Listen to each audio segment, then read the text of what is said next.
Magandang umaga po sa inyong lahat. Malugod na pagtanggap sa St. Joseph Parish Gagalangin sa ika-6 ng umagang banal na misa na may liturhiya ngayong Biyernes ng ika-15 linggo sa karaniwang panahon. Tumayo po ang lahat at tayo'y makiisa sa Eucharistikong pagdiriwang na pamumunuan ng ating Kura Paroko, Reverendo Padre Douglas D. Badong. Magpuri kayo sa Panginoong Diyos, lahat ng sangkinakpan.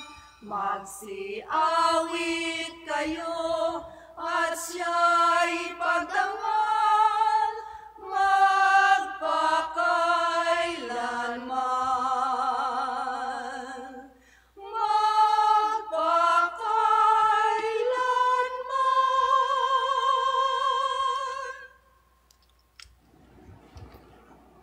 Sa ngalan ng Ama at ng Anak at ng Espiritu Santo. Amen. Ang pagpapala ng ating Panginoong Hesukristo, ang pag-ibig ng Diyos Ama at ang makikipagkaisa ng Espiritu Santo naway sumainyong lahat. At sumaiyo rin. Mga kapatid, aminin natin ang ating mga kasalanan upang tayo'y maging marapat gumanap sa banal na pagdiriwang. Inaamin ko sa makapangyarihang Diyos at sa inyo mga kapatid na lubha akong nagkasala sa isip, sa salita at sa gawa at sa aking pagkukulang. Kaya isinasamo ko sa mahal na Birheng Maria, sa lahat ng mga anghel at mga banal, at sa inyo mga kapatid na ako'y panalangin sa Panginoong ating Diyos. Kaawaan tayo na makapangyarihang Diyos, patawarin tayo sa ating mga kasalanan at patnubayan tayo sa buhay na walang hanggan. Amen. Panginoon, kaawaan mo kami. Panginoon, kaawaan mo kami. Kristo, kaawaan mo kami. Kristo, kaawaan mo kami. Panginoon, kaawaan mo kami. Panginoon, kaawaan mo kami. Manalangin tayo. Ama naming makapangyarihan, nililiwanagan ng iyong maaasahang ilaw ang mga naliligaw na iyong pinababalik sa daan para ikaw ay matagpuan. Ang mga kabilang sa nananalig sa iyong anak ay pagkalooban mong makapagwaksi sa tanang salungat sa ngalang Kristiyanong sa iyo'y tinanggap upang ito ay talagang mapangatawan ng ganap sa pamamagitan ni Jesucristo kasama ng Espiritu Santo, magpasawalang hanggan. Amen.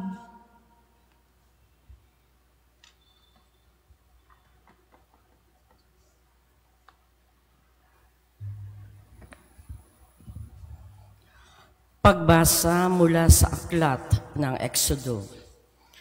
Noong mga araw na iyon, gumawa sina Moises at Aaron ng maraming kababalaghan. Ngunit hindi rin pumayag ang Paraon na umalis ang mga Israelita sa lupain ng Ehipto. Sinabi ng Panginoon kina Moises at Aaron, "Mula ngayon, ang buwang ito ang magiging unang buwan ng taon para sa inyo. At sabihin ninyo sa buong pamayanan ng Israel na sa ika-10 araw ng buwang ito, bawat puno ng sambahayan ay pipili ng isang kordero o bisirong kambing para sa kanyang pamilya. Kung maliit ang pamilya at hindi makauubos ng isang buong kordero, magsasalo sila ng kalapit na pamilya na hindi rin makauubos ng isang buo. Ang dami ng magsasalo-salo sa isang kordero ay ibabatay sa dami ng makakain ng bawat isa.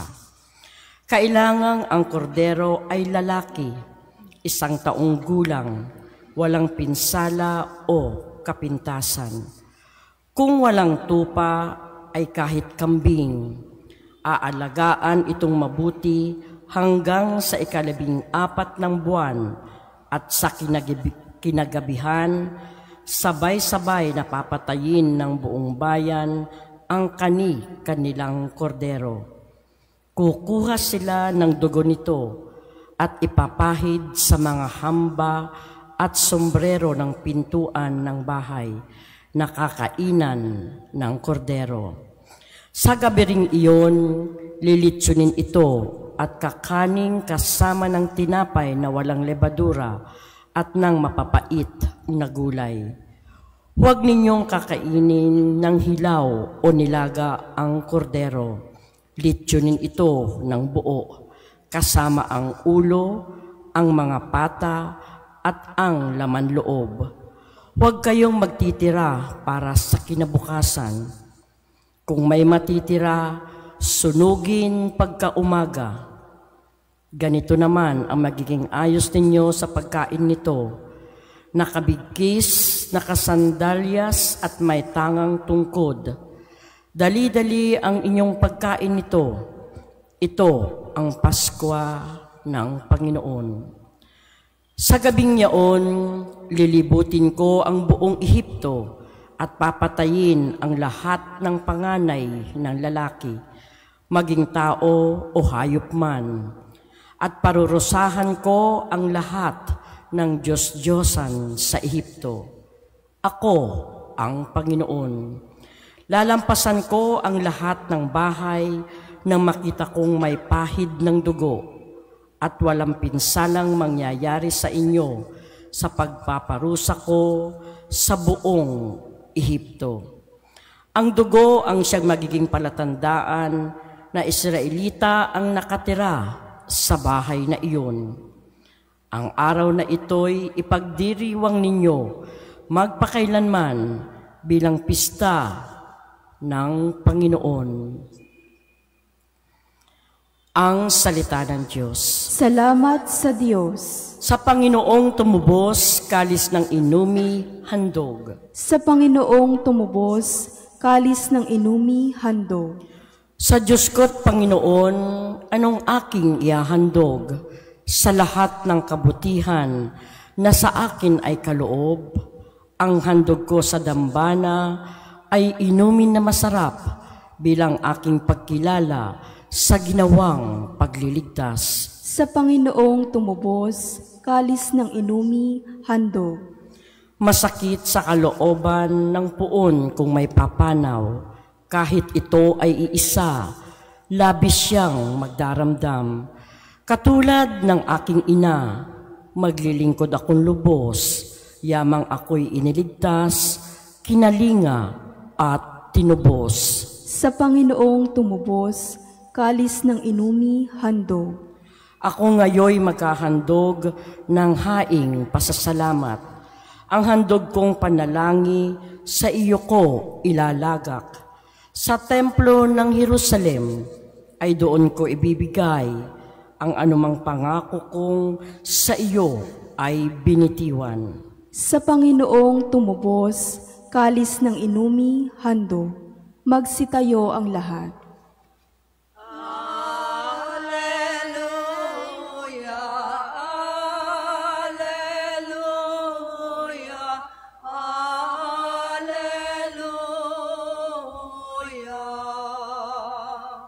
Ang tinig ko'y pakikinggan, ng kabilang saking kawan, ako'y kanilang susundan. Alleluia,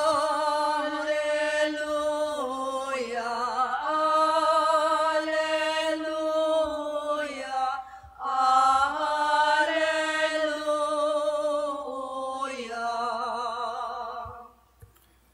Sumainyo ang Panginoon. At sumaiyo rin. Ang mabuting balita ng Panginoon ayon kay San Mateo. Papuri sa iyo, Panginoon. Noong panahong iyon, isang araw ng pamamahinga, naparaan si Jesus sa triguhan. Nagutom ang kasama niyang mga alagad, kaya't nangitil sila ng uhay at kinain ang mga butil.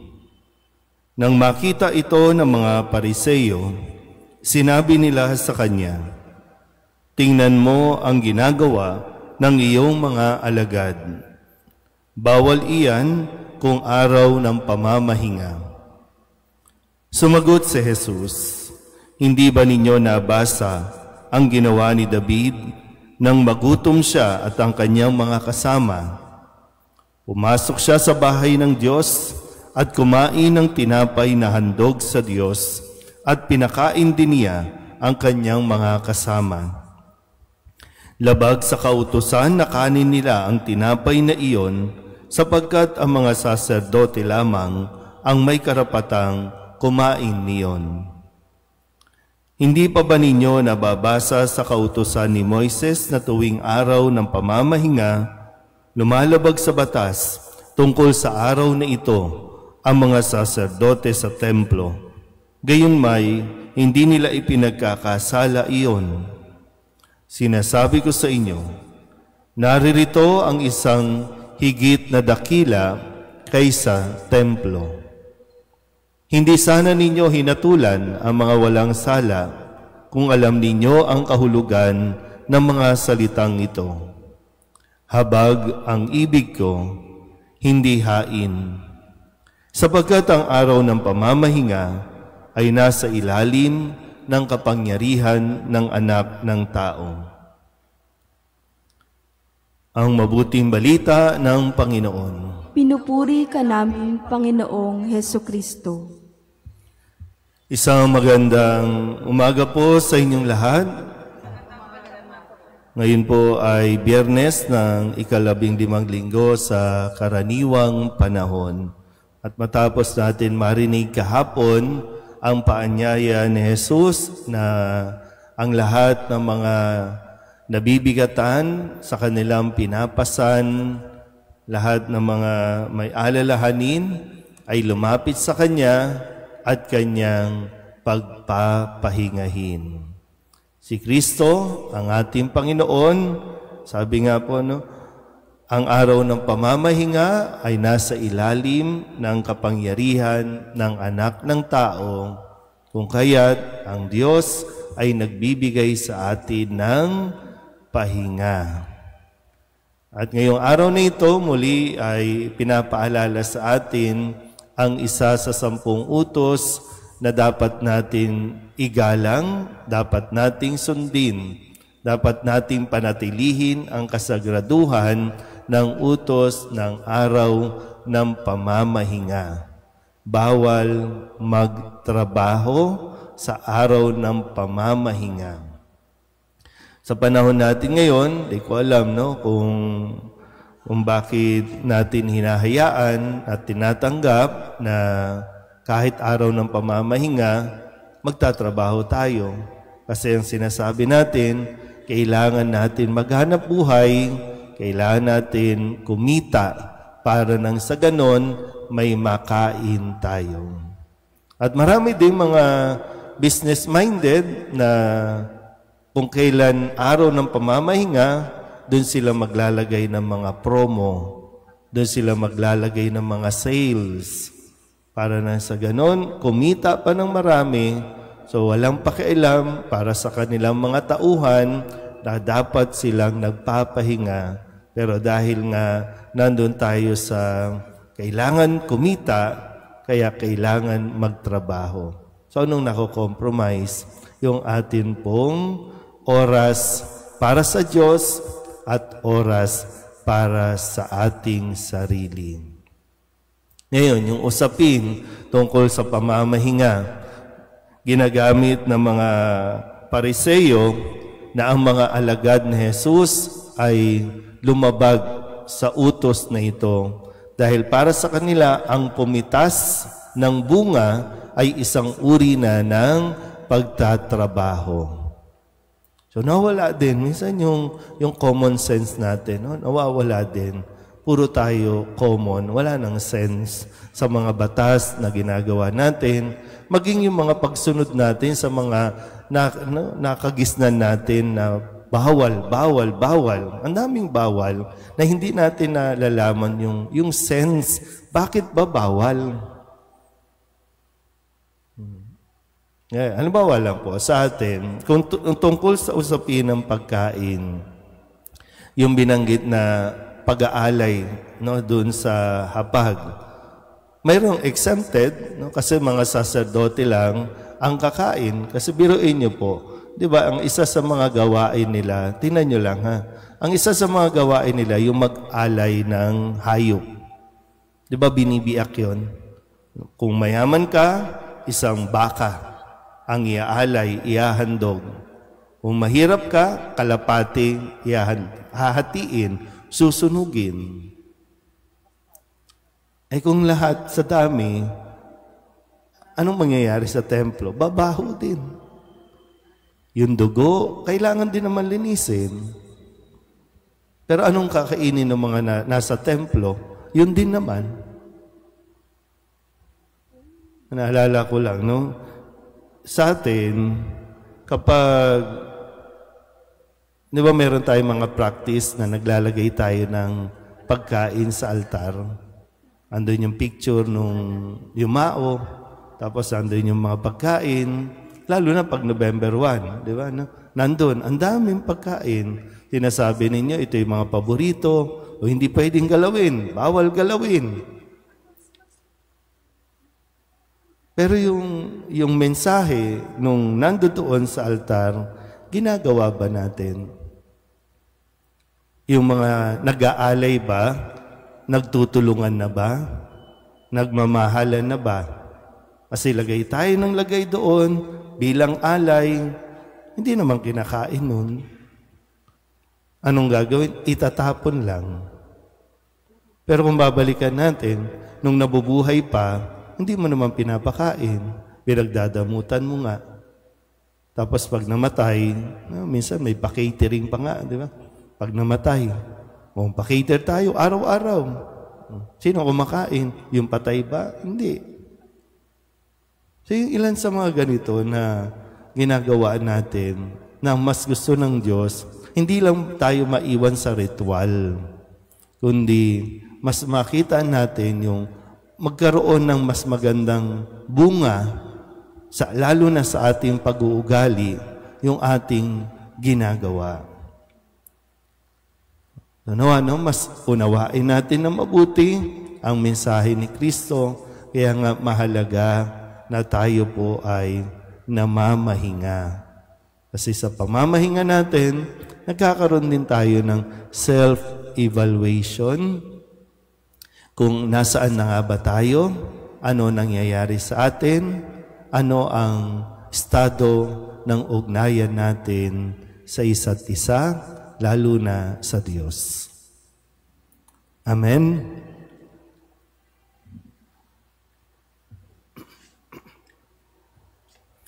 Manalangin tayo sa pamamagitan ni Kristo at sambahin natin ang Amang nasa langit sa ating pananampalataya. Pag-ibig at mahabaging awa.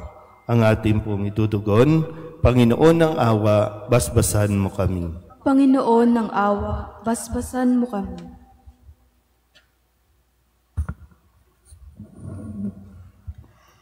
Ang mga Kristiyano, saan man naway hindi maging mga taong ang kilos ay legalismo at panlabas lamang, kundi maging mga taong may puso na ginagawa ang nararapat bilang mga anak ng Diyos. Manalangin tayo sa Panginoon. Panginoon ng awa, basbasan mo kami. Ang mga bansa sa mundo naway matutong gumalang at tumulong sa isa't isa at hindi maggamitan lamang, kundi makipag-ugnayan ayon sa katarungan at pagkakasundo. Manalangin tayo sa Panginoon. Panginoon ng awa, basbasan mo kami. Ayon sa udyok ng habag ni Kristo, naway hindi natin hatulan ang mga nagkakamali, kundi bigyan pa sila ng bagong pagkakataon. Manalangin tayo sa Panginoon. Panginoon ng awa, basbasan mo kami. Ang mga may sakit at mga nagdurusa, naway tumanggap ng tulong mula sa mga taong may kakayahan at pamamaraan na pagaanin ang kanilang pinapasan. Manalangin tayo sa Panginoon. Panginoon ng awa, basbasan mo kami. Ang mga yumao naway mamahinga sa kalipunan ng mga banal sa piling ng Diyos. Manalangin tayo sa Panginoon. Panginoon ng awa, basbasan mo kami. Idulog din natin sa Panginoon ang ating mga personal na kahilingan at mga panalangin para sa ating mga pamilya. Kasama din ang mga kahilingan ng mga nanonood sa online. Lahat ng mga misang pasasalamat, special na intensyon, agarang paggaling ng mga may sakit at ang lahat ng mga kaluluwa na inihiling na ipagdasal sa misang ito.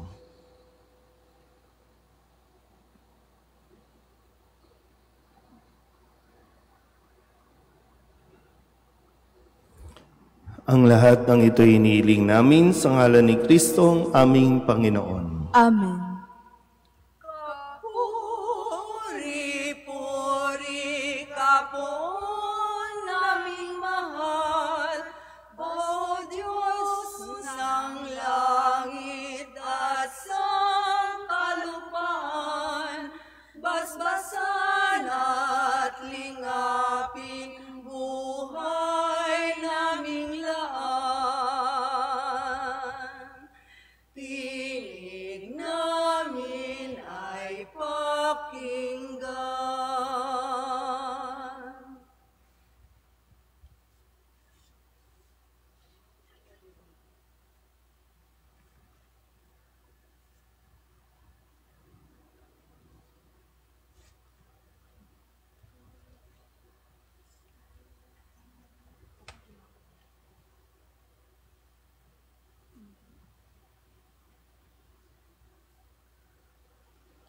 Manalangin kayo mga kapatid upang paghahain natin ay kalugdan ng Diyos amang makapangyarihan. Tanggapin nawa ng Panginoon itong paghahain sa iyong mga kamay, sa kapurihan niya at karangalan sa ating kapakinabangan at sa buong sambayanan niyang banal. Ama naming lumikha, tunghayan mo ang mga alay ng iyong sumasamong sambayanan at tanggapin mo ang mga ito para madagdagan ang iyong kabanalan sa mga nananalig na tunay sa pamamagitan ni Jesucristo kasama ng Espiritu Santo magpasawalang hanggan. Amen. Sumainyo ang Panginoon. At sumaiyo rin. Itaas sa Diyos ang inyong puso at diwa. Itinaas na namin sa Panginoon. Pasalamatan natin ang Panginoong ating Diyos. Marapat na siya ay pasalamatan. Ama naming makapangyarihan, tunay ngang marapat na ikaw ay aming pasalamatan. Sa iyong paglingap at kagandahang loob, ang tao'y nilikha mo at pinangangasiwa sa sansinukob. Sa hangad mong siya'y iwastong lubos, siya'y pinagdusa mo sa kanyang pagtalikod. Sa iyong paggiliw, iyong ipinahintulot na makabalik siya sa pamamagitan ni Kristo Jesus. Kaya kaysa ng mga anghel na nagsisiawid ng papuri sa iyo, nang walang humpay sa kalangitan, kami nagbubunyi sa iyong kadakilaan. Santo, Santo, Santo, Panginoong Diyos ng mga hukbo, napupuno ang langit at lupa ng kadakilaan mo, o sana sa kaitaasan. Pinagpala ang naparirito sa ngalan ng Panginoon, o sana sa kaitaasan. Ama naming banal, ikaw ang bukal ng tanang kabanalan. Kaya't sa pamamagitan ng iyong Espiritu, gawin mong banalang kaloob na ito, upang para sa aming maging katawan at dugo ng aming Panginoong Jesucristo. Bago niya pinagtiis ang kusang loob na maging handog, hinawakan niya ang tinapay, pinasalamatan kaniya, pinaghati-hati niya iyon, iniabot sa kanyang mga alagad at sinabi, "Tanggapin ninyong lahat ito at kanin, ito ang aking katawan na ihahandog para sa inyo."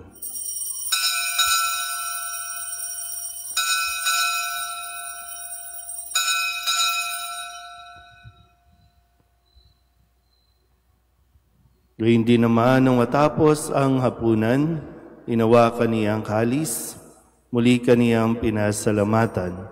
Iniabot niya ang kalis sa kanyang mga alagad at sinabi, "Tanggapin ninyong lahat ito at inumin. Ito ang kalis ng aking dugo, ng bago at walang hanggang tipan. Ang aking dugo na ibubuhos para sa inyo at para sa lahat sa ikapagpapatawad ng mga kasalanan.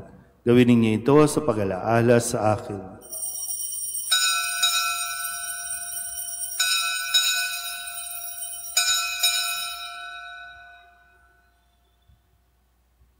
Ipagbunyi natin ang misteryo ng pananampalataya.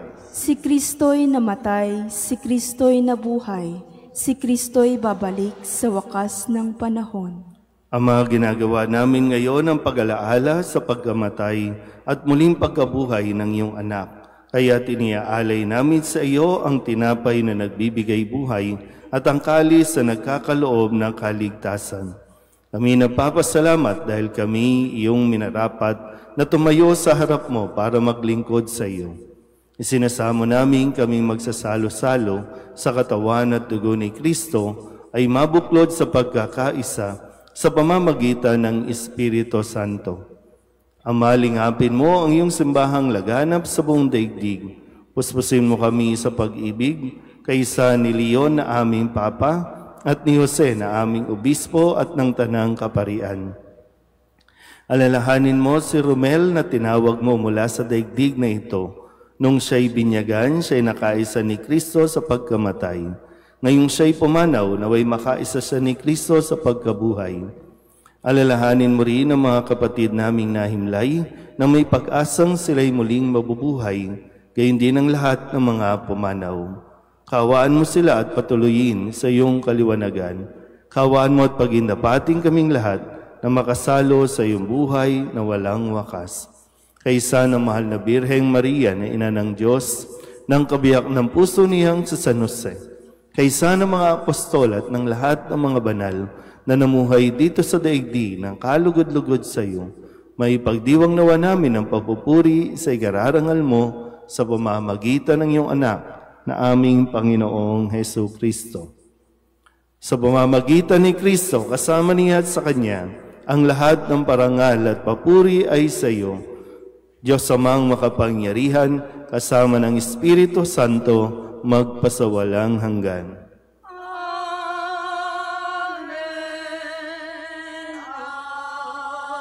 Amen. Amen.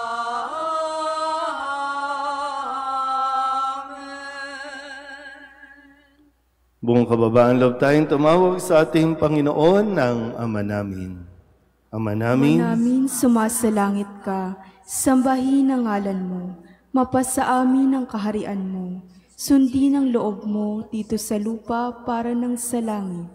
Bigyan mo kami ngayon ng aming kakanin sa araw-araw, at patawarin mo kami sa aming mga sala, para ng pagpapatawad namin sa nagkakasala sa amin.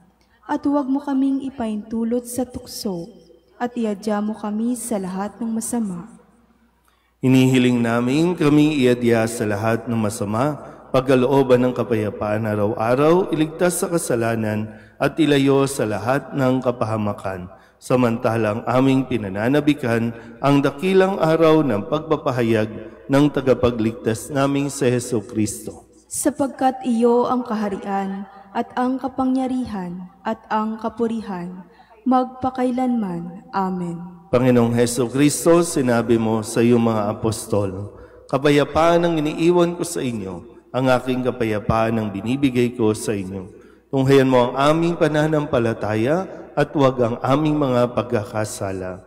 Pagkalooban mo kami na kapayapaan at pagkakaisa ayon sa iyong kalooban, kasama ng Espiritu Santo, magpasawalang hanggan. Amen. Ang kapayapaan ng Panginoon ay laging sumainyo. At sumaiyo rin. Mabigayan po tayo ng kapayapaan sa isa't isa. Kordero ng Diyos na nag-aalis ng mga kasalanan ng sanlibutan, maawa ka sa amin. Kordero ng Diyos na nag-aalis ng mga kasalanan ng sanlibutan, maawa ka sa amin. Kordero ng Diyos na nag-aalis ng mga kasalanan ng sanlibutan, ipagkaloob mo sa amin ang kapayapaan.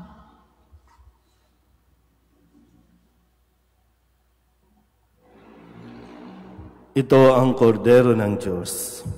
Ito ang nag-aalis ng kasalanan ng sanlibutan.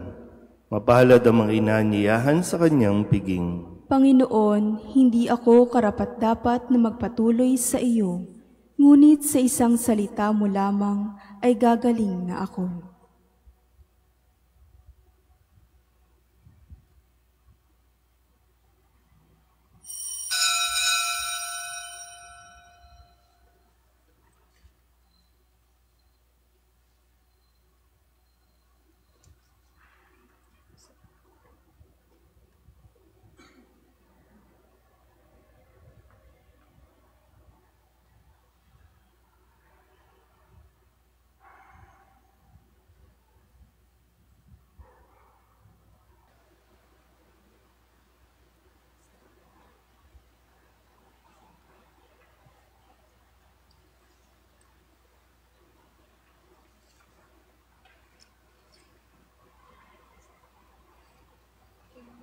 Magsitayo ang lahat.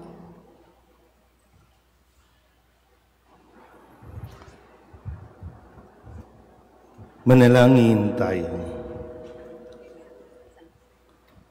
Ama naming mapagmahal, kaming mga pinapagsalo mo sa piging na banal, ay makatanggap nawa ng bungang karagdagan ng iyong pagliligtas na aming ipinagdiriwang sa pamamagitan ni Jesucristo, kasama ng Espiritu Santo, magpasawalang hanggan. Amen.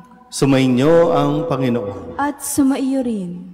At pagpalain kayo ng makapangyarihang Diyos, Ama at Anak, at Espiritu Santo. Amen. Tapos ng banal na misa, humayo tayo sa kapayapaan ni Kristo. Salamat sa Diyos. Magandang umaga po.